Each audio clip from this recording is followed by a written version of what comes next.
Hey guys, welcome back to my channel Rewind That. It's your girl Miss K. Today we're going to be going over the season finale of The Chi, alright? Season 3 episode number 10. Let's get into this video, guys. The episode starts off with Ronnie's funeral, and we got Emmett and Jada there along with Kevin and his family and Jake and Poppa, and of course Tracy is in the front row. And his two friends as well. They were there too.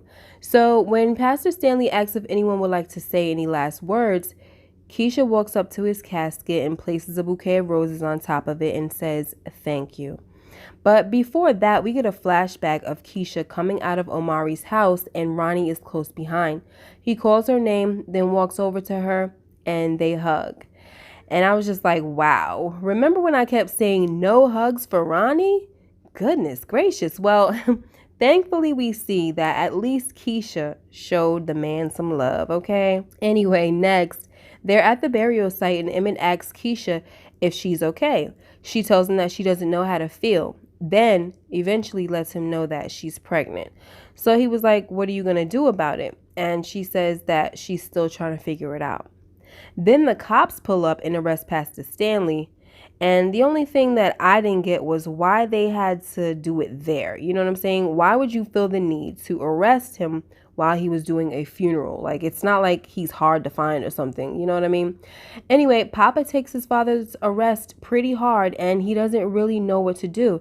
He's stressing about what would happen if his father went to jail and says he's not ready to become the man of the house. Poor Poppa.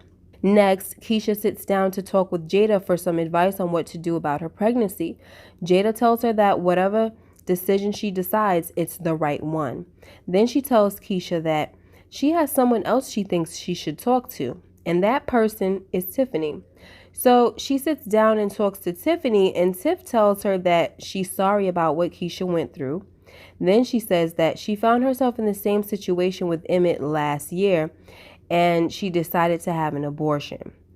Keisha asked her how long she had to do the soul searching for, and Tiff told her that it was for a few weeks, but she told Keisha not to take too long with that. Then she looked at Keisha and was like, "You're gonna make me cry." Keisha then says thank you, and Tiff gets up to hug her. And this scene was a little emotional, and I was really feeling sorry for Keisha, guys. But Tiff did a real good job at being kind and supportive, you know what I mean? On the first episode, they were at odds. Like, "Girl, you coming around here looking like a tramp." And then Keisha was like, "Girl, I don't want your man. I'm dressed up for my own man," you know? But look at them now in the last episode, you know, just being there. Two women being there for each other. It was dope. Next, Rose goes to Camille's campaign headquarters and wants to know why she's taking so long to use the file. Trig had the same question a few scenes back. Anyway, Camille tells Rose that as bad as she wants to beat Douda, she doesn't want to win like that. To me, this was bull, because if she could bribe pastors and prey on church folk, it shouldn't have been hard for her to do what she needed to do with that file, but whatever. And of course, we continue to see just how untrustworthy Rose is. Like, she really plays dirty and is super petty. Like, who wants to be married to somebody like that, you know? Somebody where as soon as they get pissed in the slightest, they're out to cut you deep. Anyway, no wonder Douda was like through with her. All right, so next, Jada throws Tiff a bachelorette party and they play a game where Jada asks questions that Emmett already answered. The game was called The Groom Said What. So Emmett got the majority of the questions wrong, right? Anyway, Jada then tells Tiff that she's grateful to her for standing by Emmett and that she feels like she's gaining a daughter. Next, Trig, Imani, and Jake are at court, and Jake tells the judge that he doesn't want to live with Mr. Perry anymore because he's not his family. He explains to the judge that he never had the chance to grow up with his brother, but they've been spending a lot of time together lately, and it's been good for them. Jake also tells the judge that he feels safe with Trig and his wife. And I was like, wife? Like, did they get married and we didn't know about it? Anyway, Jake wants the judge to grant his brother full custody. And that's exactly what happens, but only because Douda was a no-show. Now, we already had to know that Douda had something up his sleeve if he didn't show up to court, right? Next, Jake tells Kevin Poppa that he's going to quit Perry's Pizza. Then Maisha comes through because Jake and Kev called her. They knew their boy Poppa needed some cheering up.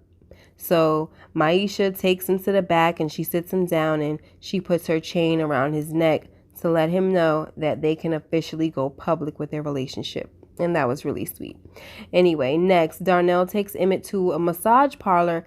And I guess this was supposed to be some kind of bachelor party for him or something like that. But it was horrible, okay? And to be honest, I think Emmett deserved it anyway, all right? Because he already had his little bachelor party with Dom.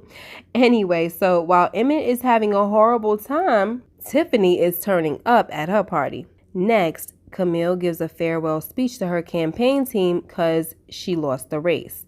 At first, I thought she dropped out because of Pastor Stanley snitching about money laundering, but it looks like she just flat out lost. I don't know. So next, Rose asks Douda why he didn't show up to the custody hearing, and he says, why settle for one brother when I can own two? Okay, notice he said own, so we know that he has some plans. Next, Keisha decides that she doesn't want to go through with the abortion. She says to her mom, what if all this happened for a reason? Like, what if Ronnie was aborted? What would have happened to me? So when they get home later on, they're still talking about it. And Kev walks in on their conversation and Keisha tells him that she's pregnant. But Kev doesn't take it very well. You know, he tells Keisha that she can't keep that crazy man's baby. But Nina tells him that it's not his decision. So he walks away pretty pissed off. Next, Jake and Imani sit down to have dinner and he finds out that Imani is trans after she tells him that she killed her father and why. But Jake handled it well. He also told Imani that it doesn't bother him. I was wondering how this whole thing was going to play out, and I'm glad that it went the way it did because I didn't want this revelation to cause friction in Trig and Jake's relationship because things seem to be going so well.